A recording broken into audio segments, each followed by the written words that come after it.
Hi guys, what's up? How you all doing? Welcome back to another exciting video. Today we're checking out this video from Girl Gone London, and it's titled 7 American Habits That Are Rude in the UK. American in the UK. If you guys remember this lady, I watched we reacted to a video of her where she was talking about her voting experiences. If you haven't seen that, please go watch that video. Her voting experience between the US and the UK. Interesting differences, okay? So you guys should go and check out that video. Today we're going to be talking about 7 American habits that are rude in the UK, okay? You know that these two countries, their lifestyle, their culture can be a little bit different, okay? So today she's going to talking about her own experiences, and we're going to be listening and watching together. Please do well to drop in the comment section what you think about this video, and also do well to drop your comments or additional information, additional habits. Okay, before we dive into the video, okay, welcome to the channel. If it's your first time here, super happy to have you here. Do well to like, share, subscribe, turn your post notification bell. Let's quickly see this together. The British person that I was with was like, we can't just move. We have to ask. And I'm like, you don't have to ask. You just do it, and then it happens. Honestly, I was considered a quiet person in the US. I spent my entire life in the US with people asking me to speak up and to talk louder because they couldn't hear me. I moved to the UK, and within a couple days, people are telling me to be quiet. Hi, and welcome back to the Girl Gone London channel. If you're new here, my name is Kaylin. I'm an American who's lived in the UK for over 10 years, and today we're talking about 7 American habits that are considered rude in the UK. I have accumulated many of these examples personally, as well as stories I've heard from fellow American expats who live in the UK and are usually trying to do their best, but are sometimes accidentally being rude or just weird. Now, the first thing on my list of an American thing to do that would be considered rude or not acceptable or just strange in the UK is giving a guest a house tour. So in the States, it's not considered weird. Americans love giving a house tour. A visitor comes over to your house and you want to show them around your house. And I know that the British people in the audience are initially going to think, well, it's because Americans want to show off their house. And we don't do that here. We don't brag about things like Americans do. And in some ways, that could be true. You could be proud of your house or things that you've done to it. And maybe you do want to show it to somebody for some appreciation. However, there is also another element to this to consider. Now, what I've come across in the UK is that your house is considered a very personal space for the people who live there. And of course, you can have visitors over, and people do have visitors over at times, but it seems to be that British people love meeting out and about. So typically, a British home is going to be smaller than an American home in many instances. So practically, it doesn't always make sense to have people in your space. But equally, in the UK, we have pub culture and restaurants that allow you to sit and enjoy your meal for more than like 20 minutes. So in the UK, meeting friends and meeting people out is much more done than in the US. In the US, we do enjoy our home as a place to have people over for longer periods of time. And so this reflects back on why Americans love giving a house tour, because in some ways we are trying to make our guests feel at home. And I'm not in any way saying that we're showing them our underwear drawer, but you might show them around and take them around your house in kind of a welcoming kind of way.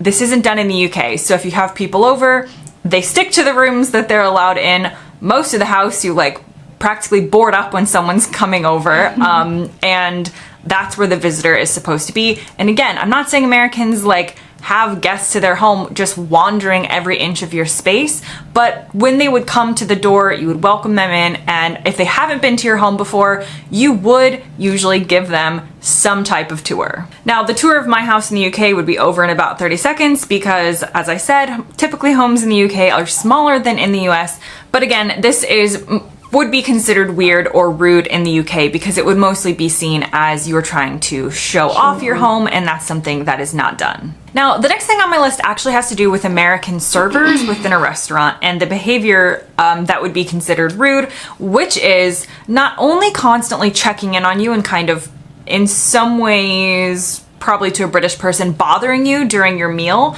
but in the US, servers just as a general rule, this isn't just one person or considered rude or anything, they will give you your check or your bill for the meal basically as soon as they've delivered the food. if not that, like a couple minutes after. That would be considered extremely weird and extremely rude in the UK, as if your server is trying to get rid of you. But the thing is, in America, they kind of are, because they rely on tips, which is an entirely different video, and so much of their wage comes from being able to turn over tables quickly, and this would never fly in the UK. The restaurant experience is totally different, and so if a British family does go to the US, that's something to remember, that the American waiter or waitress is not within the context of American culture being rude by giving you your bill for the meal really soon after they serve you your food. Another American habit that is considered rude in the UK has to do with eating as well, and that is to do with what you do with your knife and fork after you finish a meal. So in the UK, the polite thing and general thing you're supposed to do, and people just seem to do as a matter of like not even thinking about it, is you put your utensils together on your plate and it looks something like this.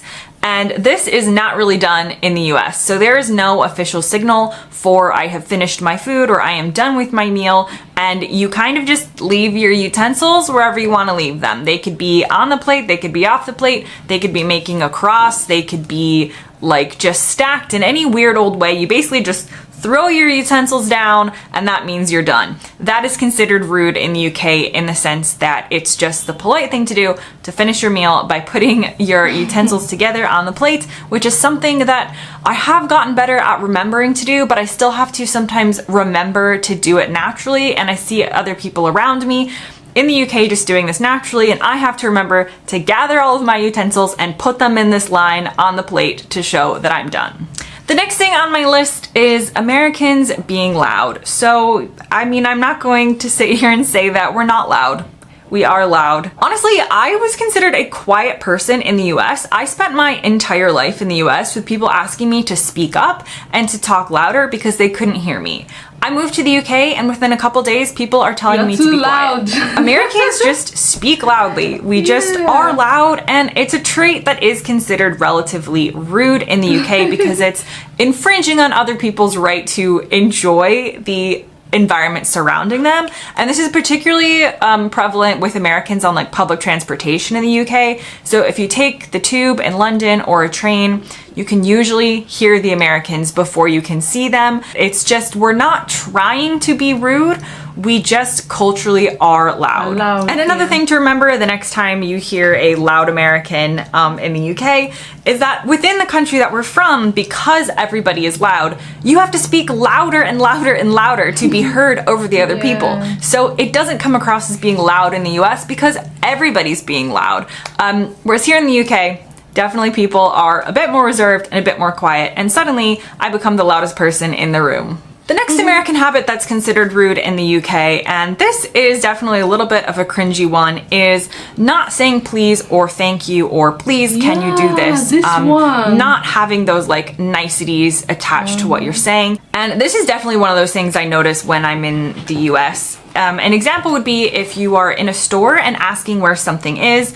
In the UK, you would go up to a person and you would say, "Oh, sorry, can you please tell me where the flower is?" Or you would just have all these different words to say, "Excuse me, please can you help me?" Or something like that. In the US, a lot of people, and this does depend on region a little bit, but a lot of people would just go up to the person in the store and they wouldn't have any of these other words. They would just say, "Where's the flower?" And they might say it in a way that to us in the States is still a nice way of saying it. I'm not saying that they're going to be demanding.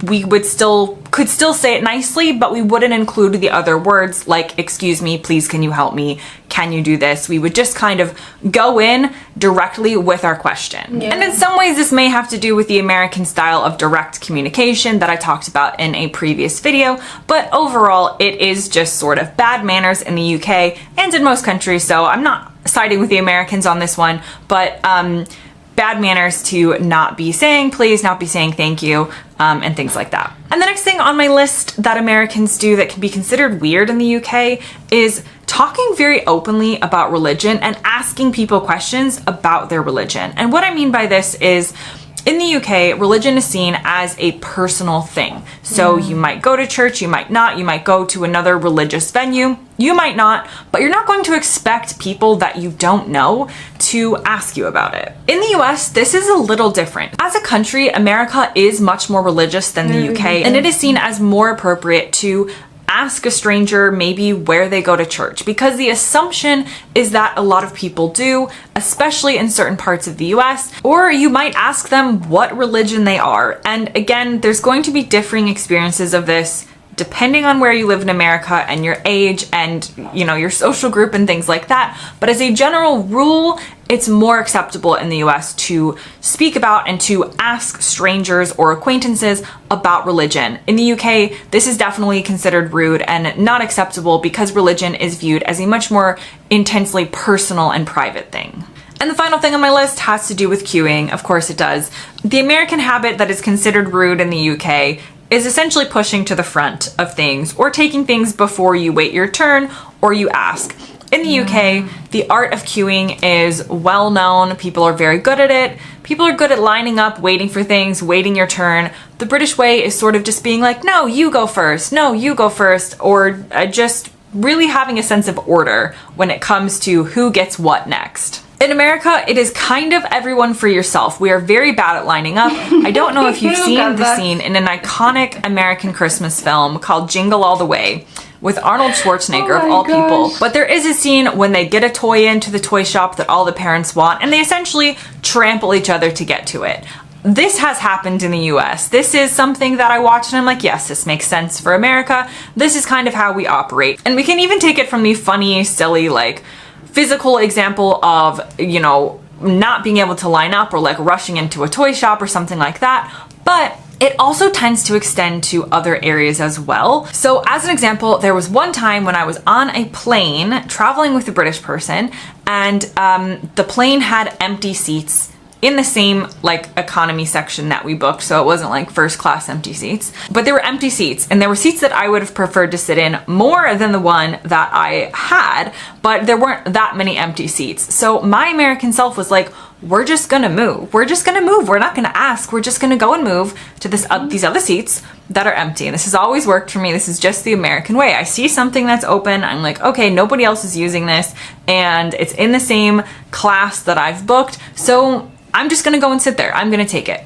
The British person that I was with was like, we can't just move. We have to ask. And I'm like, you don't have to ask. You just do it and then it happens. But the British way can be seen as much more polite and less rude to not just go and assume you can do things, but to ask, to again wait your turn. Is it okay if I go and sit in that other seat? Where the American in me was just like, no one else is doing it, so I'm gonna go and do it. Or if you're in a grocery store or something similar, maybe you come up to an item that is running out and you get to it at the same time as another person. In the UK, it's often the polite thing to say, oh no, go ahead, you have it, you take it. An American is like, no, I got here 0.3 seconds before you, I'm taking this, have a nice day. I'm not saying it's the best trait to have, I'm just saying that is what Americans are kind of conditioned to be like.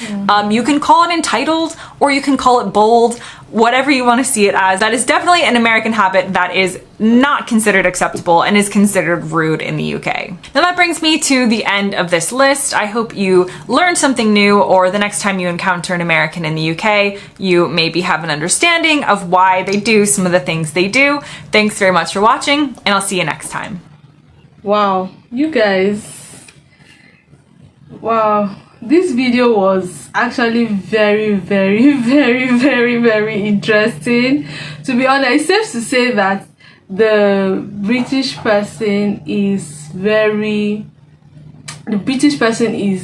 people are very polite, they're very calm, they're very organized when it comes to the queuing thing. Because I remember when I traveled to the UK, whenever I travel to the UK, these are things that actually stand out for me. Like, I'm not conditioned that way, right? I'm coming from a country where we don't queue. Everybody for himself, every man for himself. That's what they call it. Every man for himself. You go in, you get what you want to. There's nothing like you. But in the UK, I had to. There was a time I went out with my little boy, and they were queuing to get ice cream, and the little boy was really thirsty. He was really thirsty, and the little boy just went straight to the front, like, please, can I have an ice cream? Can I have an ice cream? Can I have an ice cream? And then the other kids were just looking at it like, do you understand? They were just looking like, they were so surprised, like, where is it coming from? So I was coming from the back, and I knew that this guy was going to go straight to the front. So when I got there, the ice cream guy was like, you have to wait your turn. You actually have to wait your turn. There's other people here. Do you understand? I had to beg him, because I mean, that's not what we are conditioned. But the British people are very polite, very organized. You know, they love to queue. You know, they use all this thank you, please, excuse me. Even when eating, they have their cutleries put in a certain way. But an American person is very carefree. They just conditioned that way. I don't think it is rude. It doesn't come out as rude. For example, when she made an example of the lady that would say, oh, that will use, oh, please, thank you, excuse me, compared to the other lady from America that would use a direct, you know, they have a direct way of speaking. It won't come off as being demanding or asking or commanding or entitled, but you know, you see, but they are just conditioned that way. We could see a lot of differences here, and these are actually differences, like habits that can actually relate to. I could actually say that the American lifestyle is almost like the Nigerian lifestyle, to be honest. Like, these differences are, so we know that the British people are very prim and proper, you know, very mannered, you know, this kind of stuff, but doesn't mean the American people are not too. But they have a way they are conditioned to live. They have their own lifestyle, they have their culture, they have, you know, and all of those things. Another very major difference was the religious aspect. You know, we know that the US is kind of very religious compared to the UK. The UK, everybody, you know, they have, it's very private, you understand. Your religion is your own personal, it's a personal thing to you. But in the US, it's like people would generally would ask you, oh, you know, what's your religion, what church do you attend, and all of those things. But let's know in the comment section if you have like additional things to mention, additional habits, especially if you're an American and you live in the UK, you have some differences you want to talk about, or some similarities will also be interesting, because these are major differences to say that the American life is totally different from the British life. But we'd love to hear some similarity. Are there any similarities between the US and the UK, like their lifestyle, their culture, and all of those things? So please drop all your comments in the comment section below. Do well to like, share, subscribe, turn on your post notification bell, and I'll see you in my next video. Bye bye.